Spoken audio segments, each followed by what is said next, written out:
Conakry, 14 décembre 2017. Au sommaire de cette édition, vers la création d'un marché numérique commun pour l'Afrique, la troisième réunion du Conseil africain des régulateurs planche sur la question à Conakry pour 2 jours.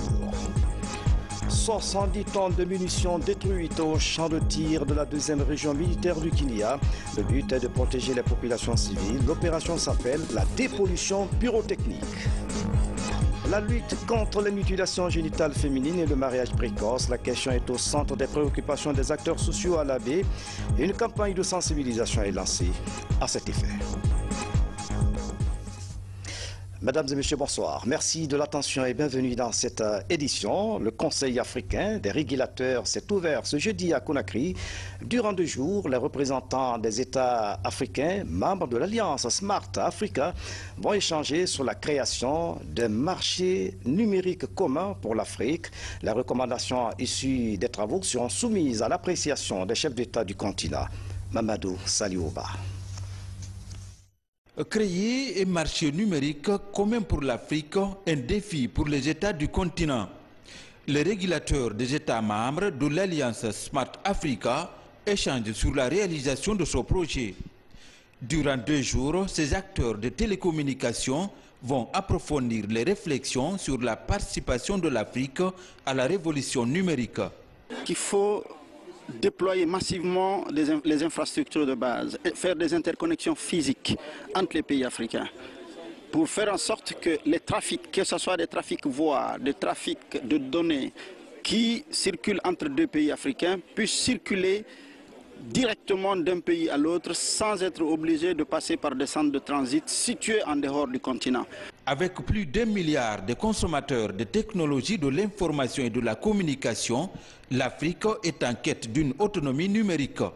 Un réseau unique pour le continent est déjà en phase d'expérimentation. Il faudrait que quand un Guinéen se déplace et qu'il aille n'importe où en Afrique, pour qu'il se sente comme s'il était chez lui. Aujourd'hui, c'est quelque chose qui se passe déjà en Europe, ça se passe déjà aux États-Unis, pourquoi pas en Afrique. Nous avons les moyens, nous avons les ressources humaines, nous avons les équipements, nous savons comment le faire et ça peut être fait. Déjà, en Afrique de l'Ouest, l'intégration numérique fait du chemin. Le free roaming est en vigueur dans cet état de la sous-région. En Guinée, les travaux de déploiement de la fibre optique se poursuivent pour favoriser l'écosystème numérique. Et puis, poursuivant son programme d'aménagement hydroélectrique du pays, le président de la République, professeur Alpha Condé, va bientôt doter la commune de Kéréouani d'un mini-barrage. Le coût de réalisation s'élève à 70 millions de dollars. L'étude de faisabilité vient d'être présentée au ministère en charge de l'énergie. Nous y reviendrons. De nouvelles dispositions pour réguler la circulation routière et limiter les embouteillages à Conakry. Les directeurs nationaux du ministère de la Sécurité étaient ce matin sur le terrain pour relancer l'opération de déguerpissement. C'est dans le cadre du programme d'urgence de la sécurité routière. Voici le reportage de Alpha Isiagaba Al-Gassimouba. Le plan d'urgence de la sécurité routière avait été salué par les populations de la capitale. Quelques semaines après, les embouteillages étaient encore constatés sur les différentes artères de la capitale. Mais pour inverser la tendance, les directeurs nationaux du ministère en charge de la sécurité sont depuis ce matin sur le terrain. Leur mission est bien claire, relancer l'opération de déguerpissement lancée il y a 2 mois. Ce plan d'urgence a commencé il y a 3 mois déjà. Donc on a eu la première phase, la deuxième phase et nous sommes en train d'exécuter actuellement la 3e phase. Donc le constat que nous avons pu relever sur le terrain est que les populations commencent de plus en plus à revenir encore sur les emprises de la route. Or, une route comprend la chaussée, le trottoir et les caniveaux. Sur les principaux axes comme l'autoroute Fidel Castro et la route Le Prince, circuler redevient facile. Selon ses responsables, le relâchement pendant ces derniers temps dans la circulation s'explique. Tout récemment, à travers eux, les élèves, le dispositif de CMS se retire pour s'occuper de leur mission régalienne. Et vous avez vu, pendant 3 semaines, nous étions là pour sécuriser les lycées et essayer de débarricader les routes. C'est ce qui fait que, quand on s'est retiré, vous avez senti un vide et il y a eu des embouteillages par endroits. Pour pérenniser cette action, le directeur national de la sécurité routière demande la contribution de tous. Pour pérenniser l'opération, il faudrait obligatoirement l'implication des élus locaux. La police a déguerpi. Il faudrait que les autres structures nous viennent en appui. En appui, c'est quoi? La nature a horreur du vide. Quand on déguerpit, il doit venir au moins s'aimer quelque chose, planter un arbre fruitier ou essayer d'aménager l'endroit. Et c'est qui est logique. Si nous, avec tous les efforts consentis par le gouvernement, à travers le ministre d'État, M. Kabelet, il faudrait que vraiment les gens arrivent à nous accompagner. Pour cette nouvelle phase, tous les agents déployés pour la cause seront maintenus à tous les endroits déjà déguerpis. Une manière pour ces autorités de poursuivre l'opération de déguerpissement dans le but de maintenir la fluidité de la circulation routière dans la capitale. C'est un dossier à suivre. L'opération s'appelle la dépollution pyrotechnique. Elle s'est déroulée au champ de tir de la région militaire du Kindia. Elle a permis de détruire plus de 70 tonnes de munitions périmées. C'est une action du ministère de la Défense nationale avec l'appui financier de la coopération allemande. Cette action vise à protéger les populations civiles. Le reportage de sergent-chef Alassane Diaby, correspondant de la presse militaire.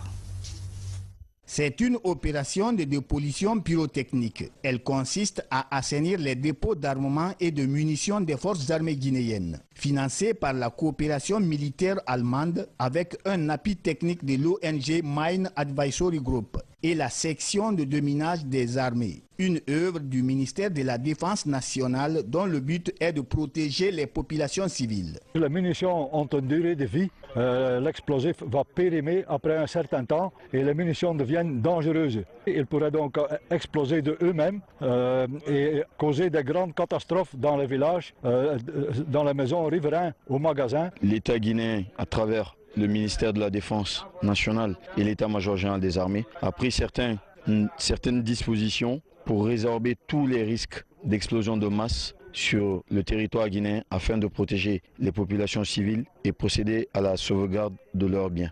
Réalisée au champ de tir de la première région militaire de Kindia, cette opération de dépollution pyrotechnique a duré 7 semaines. Elle a permis de détruire 70 tonnes de munitions obsolètes. J'espère que ce que nous avons commencé dans cette coopération pour la destruction ou aussi pour la sécurisation des stockages des forces de sécurité dans votre pays, on pourrait continuer. Je vais proposer à mon gouvernement de continuer avec cette coopération et j'espère qu'on va voir, peut-être pas ici nécessairement, mais aussi ailleurs, un soutien. Cette opération de dépollution pyrotechnique est la suite logique de celle de 2014 et de 2016, au cours desquelles plus de 700 tonnes de munitions et de cartouches sont détruites. L'opération va s'étendre aux autres régions militaires du pays. Justice avec l'ouverture au tribunal de première instance de Kindia de jugement de plus de 180 dossiers en partie criminels. Ces audiences rentrent dans le cadre de la réforme de la justice qui vise à accélérer le jugement des personnes mises en cause. Le programme est soutenu par le PNUD. Tierno Younoussaba fait le point. Bien, l'audience criminelle est reprise. Veuillez vous asseoir. C'est une série d'audiences initiées dans les juridictions relevant du tribunal de première instance de Kindia. Plusieurs dossiers hérités des cours d'appel et d'autres vont être examinés. Dans les salles d'audience de Kindia, du Breka Koya Forekaria et Télémélé, plus d'une centaine d'affaires criminelles et correctionnelles inscrites au rôle sont jugées. Il a été retenu au niveau de Kindia le jugement de 60 dossiers criminels et de 120 dossiers correctionnels. Tous ces dossiers sont en train d'être jugés et ça dans un délai record partant de novembre à décembre. On n'a plus à attendre pour dire 2 ou 3 fois par an. Non, quand les dossiers tombent, là on les examine dès que l'instruction est terminée, là on les programme, on les juge. Il n'y a plus de retard. À travers ces audiences, la justice tente d'en finir avec les détentions prolongées des prévenus et opte pour la célérité des procédures, comme le veut la nouvelle organisation judiciaire qui donne compétence aux tribunaux de première instance en matière criminelle. Et les avocats de la défense louent les efforts de la justice dans la mise en pratique de ces réformes. Dans les temps, les gens restaient 10 ans, 20 ans en détention provisoire du fait qu'aujourd'hui, on a réaménagé, on a permis aux tribunaux de première instance d'organiser des audiences criminelles. Cela facilite les choses. Maintenant, les individus qui vont se retrouver en prison, c'est parce qu'il y a une décision. Ou bien, ils attendent, mais pas longtemps comme dans les temps. Nous sommes très contents, nous avocats, nous qui nous insurgeons contre la détention provisoire prolongée, nous sommes très contents par rapport à ça. Pour la bonne conduite de ces audiences, le procureur par intérim de Kindia a institué un dialogue permanent entre le parquet et les officiers de police judiciaire de son ressort. L'objectif est d'améliorer la gouvernance judiciaire à travers le respect des droits des citoyens en matière de détention ou de garde à vue. La démarche obéit aux engagements du PNUD qui accompagnent le renforcement de la chaîne pénale en Guinée. Dans l'actualité encore, la Guinée, dans la perspective des élections communales, une formation vient de se tenir à Conakry à l'intention des femmes des partis politiques. La démarche vise à impliquer les femmes dans le processus électoral. La rencontre a porté sur le thème « Gagnons avec les femmes ». Kene Yassani signe ce reportage. Avec pour thème « Gagnons avec les femmes », cette plateforme d'échange vise à aider les femmes à mieux s'impliquer dans la politique, surtout à trouver des solutions aux différents problèmes. Depuis 2008, nous avons réalisé que nous avons mieux à surmonter nos clivages politiques pour défendre la cause de la femme politicienne. C'est pour rendre nos actions plus fortes et de parler le même langage, défendre l'intérêt commun de la femme, que nous menons nos actions aujourd'hui avec les femmes de la société civile. Loin d'une tribune de procès, ce cadre d'échange vise à susciter une plus grande participation des femmes aux élections communales et leur inscription sur les listes de candidature. Je pense que cet atelier va permettre de plus outiller les femmes, mais leur redonner vraiment confiance afin qu'elles puissent arracher leur place de choix et de savoir qu'il faut un bon positionnement sur les différentes listes afin qu'elles puissent occuper des postes dans notre pays. C'est une rencontre au cours de laquelle les femmes parlent d'elles-mêmes. Une initiative de NDIA en partenariat avec le cadre de concertation des filles et femmes des partis politiques sur financement de l'USAID. Gagner avec les femmes a son plein sens, surtout pour les élections communales, sinon les élections locales en général. Et la République de Guinée est à un rendez-vous important parce que, assumant à la fois la présidence de l'Union africaine où le thème de la décennie, c'est l'approche locale dans la promotion du leadership politique de la femme. Il est donc important de pouvoir donner un contenu à ce leadership politique et donc toute la nation guinéenne est appelée à soutenir les candidatures des femmes et à isoler tous les préjugés. Ces débats interpellent la gente féminine pour une implication dans l'organisation des prochaines élections communales en Guinée. Développement des collectivités locales. Une trentaine d'acteurs de la décentralisation étaient réunis à Conakry pour valider les nouveaux modules de formation, des modules axés sur le renforcement des capacités opérationnelles du centre de perfectionnement de Sérédou. Momelamine Kamara, reportage. À Conakry, la trentaine de cadres réfléchissent sur le renforcement de l'ingénierie de formation du centre de Sérédou. Ces acteurs du processus de décentralisation à l'unanimité ont validé 6 nouveaux modules de formation. Des modules devant permettre aux responsables locaux de bien cerner les domaines de compétences qui leur sont transférés par l'État.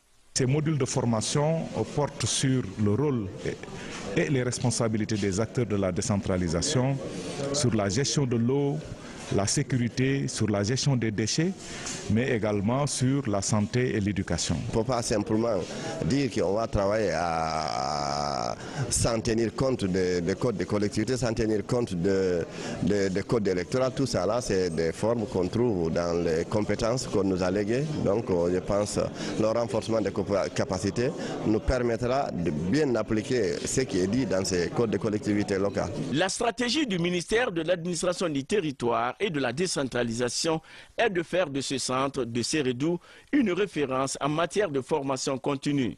Consolider les capacités des formateurs, c'est une très bonne chose. Ça prouve déjà que les élus vont être motivés. Ça va les motiver à changer de comportement, de caractère, et surtout en matière de gestion dans nos collectivités locales. Ces nouveaux modules validés viennent ainsi s'ajouter sur les 40 déjà disponibles. Cette initiative vise à renforcer les capacités opérationnelles de ce centre de perfectionnement des cadres et élus. Et puis dans le même registre, validation du document des dispositifs nationaux de prise en charge des victimes de la traite des personnes. Objectif, renforcer la sensibilisation des jeunes migrants et leurs parents. Voici le reportage de Abdraman Koulayan. Évaluer les dispositifs nationaux mis en place pour lutter contre la traite et prendre en charge les victimes. C'est l'objectif de cet atelier initié par l'OIM Guinée en collaboration avec le gouvernement guinéen et de l'appui technique et financier de l'Union européenne.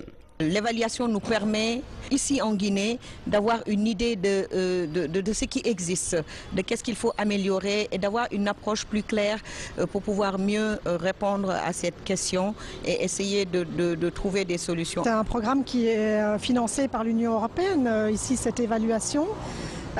C'est organisé avec l'appui de notre partenaire l'OIM évidemment, mais bon, c'est le programme Union européenne ACP qui a soutenu l'évaluation. Et nous, on continue à soutenir de toute façon via nos programmes actuels, en matière de traite en tout cas. Une cinquantaine de participants venus de certains départements ministériels, de la société civile et de certaines ONG des droits de l'homme ont pris part aux travaux. Après avoir suivi la présentation du rapport d'évaluation faite par un consultant de l'OIM Guinée, les participants ont formulé quelques recommandations à l'attention du Comité national de lutte contre la traite et pratiques assimilées. Il s'agit entre autres de redéfinir et renforcer la collaboration entre les ONG, les institutions et partenaires au développement impliqués dans le processus de lutte contre le phénomène. De mise en œuvre du projet de renforcement des capacités des laboratoires de Guinée, Labogui, viennent de se concerter à Conakry. Il a été question d'élaborer le plan d'action et les défis à relever pour les 3 prochaines années. Ce projet vise à améliorer la qualité des soins à travers un meilleur diagnostic. Ça, à Marathon. Autour de cette table, les acteurs de mise en œuvre du projet Labogui. Un projet de renforcement des capacités des laboratoires des hôpitaux régionaux et préfectoraux de l'ensemble du pays. Ces techniciens partagent des expériences sur le mode d'intervention et les défis à relever. Le projet Labogui est un projet d'amélioration des conditions de travail au niveau des laboratoires. L'une des stratégies clés de ce projet, c'est de travailler avec une équipe décentralisée, délocalisée, donc une équipe formée d'agents techniques nationaux qu'on appelle les ATN, qui seront basés dans les différentes directions régionales de santé, et ces agents iront dans les laboratoires pour essayer d'appuyer les équipes des différents laboratoires au niveau des hôpitaux régionaux et préfectoraux. Le projet Labogui est une initiative du ministère de la Santé. Il est mis en œuvre par la Fondation Mérieux avec la coordination de l'Expertise France. Pour sa réussite, une évaluation de l'ensemble du réseau national des laboratoires a été réalisée en 2015. Le constat révèle, entre autres faiblesses, la vétusté des équipements et l'insuffisance des ressources humaines. Les défis auxquels ce projet va tenter de corriger les 3 prochaines années. Ce projet est mis en œuvre suite à une évaluation d'une centaine de laboratoires. Cette évaluation a été faite dans le cadre du projet LabNet. Le projet LabNet, aussi mis en œuvre par la Fondation Mérieux et l'Institut Pasteur de Paris. Cela nous a permis de sillonner le pays et d'évaluer donc plus d'une centaine de laboratoires, d'identifier ses besoins et de faire une restitution à la primature en 2016. Cette restitution nous a permis justement d'avoir une feuille de route sur comment intervenir et appuyer le laboratoire par la suite. Le labo est une partie importante des soins pour la population. C'est à cet effet que le ministère donc a bien voulu confier cette partie importante de renforcement du système de laboratoire à la Fondation Mérieux qui, à mon avis, a toutes les capacités et les compétences d'assurer ce travail. Améliorer l'état de santé des populations guinéennes, en particulier les femmes et les enfants, à travers le renforcement de la fonction laboratoire du système de santé, est l'objectif de l'Abogui. Direction l'Abbé, où les acteurs sociaux se mobilisent pour lutter contre les mutilations génitales féminines et le mariage précoce. Par le biais des causeries éducatives, les jeunes ont reçu des messages relatifs aux pratiques affectant la santé des filles. Younoussa Tawel Kamara Salfoudine Diallo. Elles sont toutes des jeunes filles dont l'âge varie entre 8 à 14 ans. À travers sa causerie éducative, elles sont appelées à une prise de conscience sur la méfait de l'excision et des mariages précoces. Venues de différentes localités de la région de l'Abbé, elles suivent attentivement les messages de sensibilisation sur ce qui, jusqu'ici, considérés comme des tabous. Une occasion pour certaines femmes qui ont subi les méfaits de ces pratiques de briser le silence. Je me suis mariée à l'âge de 14 ans. Dès après, j'ai contracté une grossesse et j'ai eu des complications à l'accouchement. Depuis, les séquelles me fatiguent. À l'Abbé, le phénomène est récurrent, d'où la nécessité d'impliquer tous les acteurs sociaux, surtout des religieux, pour y mettre fin.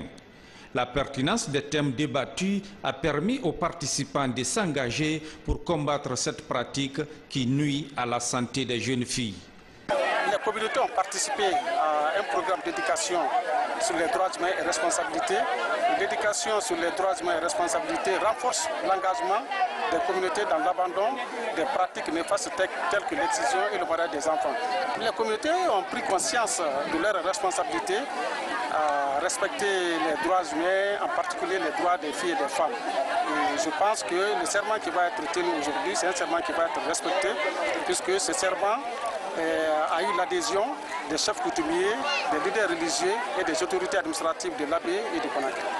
Cette campagne de sensibilisation sur l'excision et le mariage précoce, quatrième du genre dans la région, est initiée par la Direction nationale de la promotion féminine et de l'enfance avec l'appui financier de l'UNFPA. La journée mondiale de l'enfance a été célébrée en différé à Massanta. C'est le premier élément des nouvelles nationales. En plus bref, en image commentée par Aboubakar Yabi. Regardez. À Kindia, les acteurs de la société civile s'approprient les outils de communication. Un savoir-faire qui leur permettra de mieux sensibiliser les communautés sur les violences basées sur le genre, le mariage précoce, le VIH-Sida. Au terme de 2 sessions riches en expériences, l'UNFPA a mis à la disposition des membres de la protection femmes, enfants, environnement de Guinée du matériel de sonorisation, des boîtes à images et d'autres accessoires de communication. Les techniques de communication nous permettent de véhiculer les messages auprès de la communauté à la base. Parce que vous savez, les violences basées sur le genre, c'est un thème très sensible. Donc on avait besoin d'être outillés pour pouvoir véhiculer ce message. Parce que la communication à la base est très difficile. Élèves, instituteurs, responsables préfectoraux et communaux de l'éducation se sont donné rendez-vous ici à Sérédou, dans la préfecture de Macenta, pour célébrer en différé la journée mondiale de l'enfance. Les enfants prennent le lead pour lever les freins qui entravent l'accomplissement de leurs droits, est le thème clé de cette commémoration. Au cours de cette rencontre, Plan International Guinée a réitéré son engagement à accompagner les enfants dans la protection de leurs droits. C'est de faire un plaidoyer auprès des autorités au niveau local, au niveau préfectoral, pour qu'ils essayent réellement de scolarisation de la jeune fille. Nous avons profité de cette cérémonie pour pouvoir sensibiliser la population de Sérédou pour qu'ils essayent d'amener les filles au niveau des centres Nafa. La scolarisation de la jeune fille, une préoccupation du gouvernement guinéen. L'ONG Action pour le développement local s'investit dans le cadre pour encourager la scolarisation des jeunes filles en milieu rural. Le week-end dernier, elle a offert les fournitures scolaires et matériel didactique à l'école primaire de Laya, dans Forcaria, pour témoigner sa reconnaissance et sa solidarité pour encourager les parents à scolariser leurs enfants. Nous avons fait don de ces fournitures scolaires parce que nous voyons cela comme étant les dons les plus faciles à acquérir. Cette année, nous avons eu vraiment un coup de main au commissariat à Conakry, capitale mondiale du livre, qui nous a doté un certain nombre d'ouvrages que nous avons décidé de donner aux écoles rurales.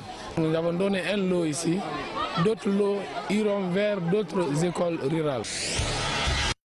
Le samedi 9 décembre 2017, la RTG en finale du tournoi Fair Play intermédiaire à la Blue Zone de Kaloum a battu la formation du journal quotidien Horea. Le trophée a été présenté ce mardi et mercredi aux autorités de la RTG Boulbinet et de Koloma. Nous avons joué la deuxième édition, nous l'avons emporté et je souhaiterais que vous nous rameniez encore un troisième ou un deuxième trophée à l'occasion de la troisième édition. À travers ce trophée, vous nous donnez l'occasion d'affirmer que nous avons confiance en nous-mêmes, que nous pouvons encore conquérir d'autres trophées. Je sais que ce n'est pas le premier de la RTG. Il ne sera pas non plus le dernier.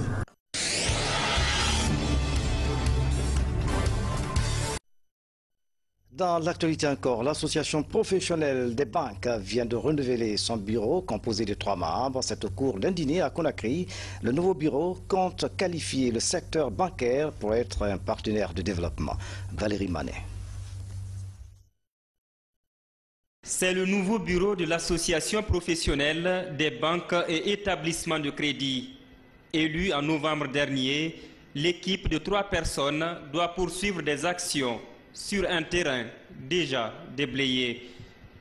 Nous avons réussi à asseoir une association de l'ensemble du système bancaire en créant d'abord un siège social, en engageant un secrétaire permanent et son assistante. J'aurais souhaité que notre association fasse des retraitements des données bancaires et restitue à l'ensemble du système bancaire pour que chacun de nous soit informé sur les positions de place, les parts de marché en ressources, emploi, etc.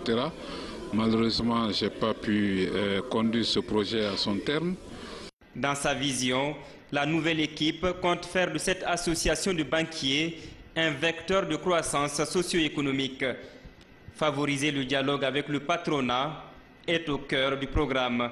Il y a beaucoup de choses à faire. Nous allons ensemble définir un plan d'action sur les 2 années et véritablement nous comptons faire en sorte que l'APB ne soit pas seulement l'APB des revendications syndicales, mais qu'on devienne véritablement cet outil qui aide au développement économique dans le secteur financier tel que défini par la loi. Je suis, en tant que gouverneur de la Banque centrale, disposé à travailler avec le nouveau bureau, comme j'ai travaillé avec l'ancien, dans l'intérêt de la profession bancaire, dans l'intérêt du secteur bancaire, mais aussi que dans le cadre des relations avec cette association professionnelle et ses partenaires sociaux, c'est-à-dire les organisations syndicales, que la Banque centrale, comme par le passé, est prête à jouer le rôle d'entremetteur.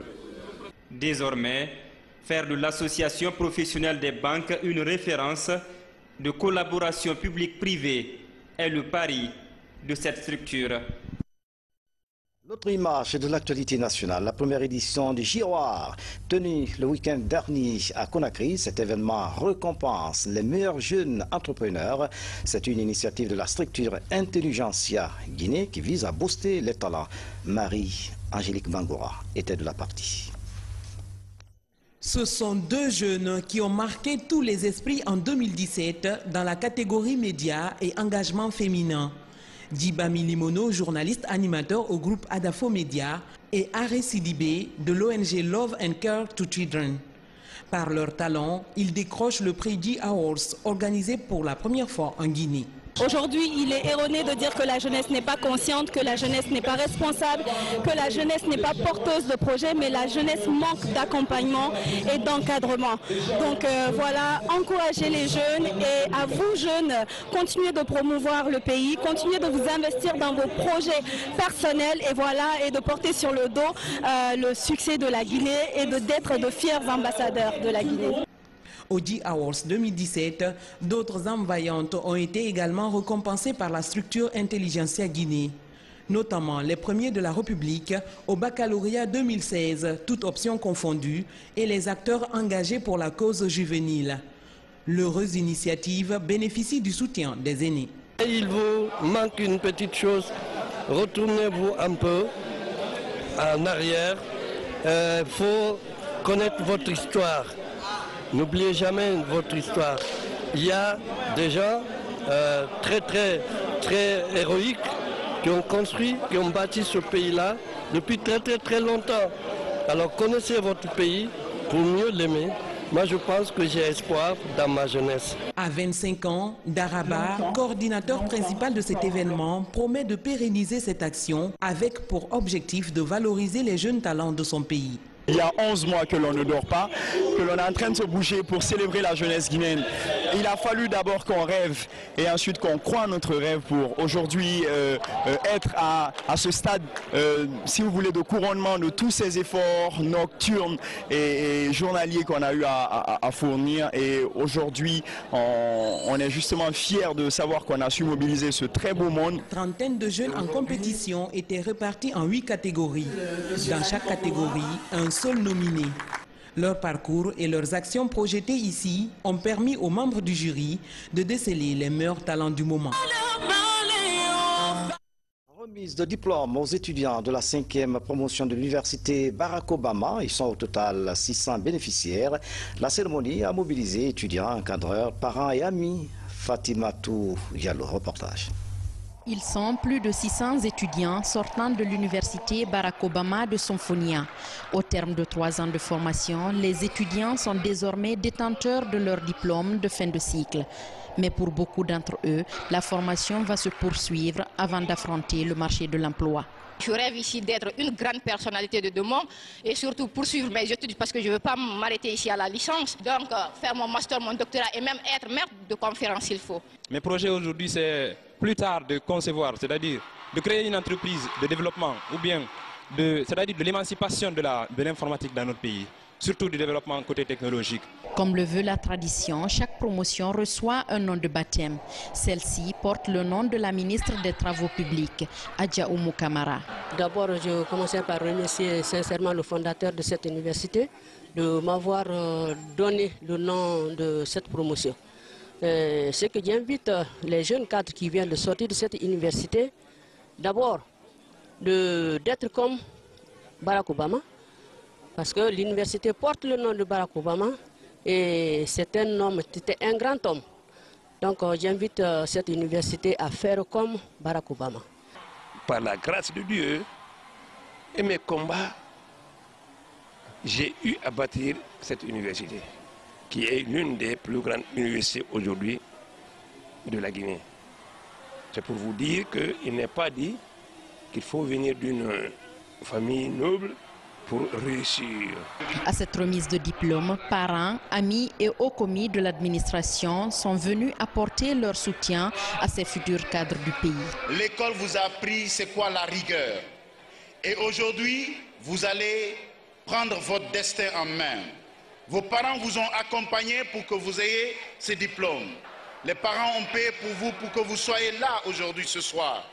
Mais vous devez comprendre que la qualification dont vous avez besoin, la Guinée de demain dont vous rêvez tant, ne peut se faire qu'avec vous.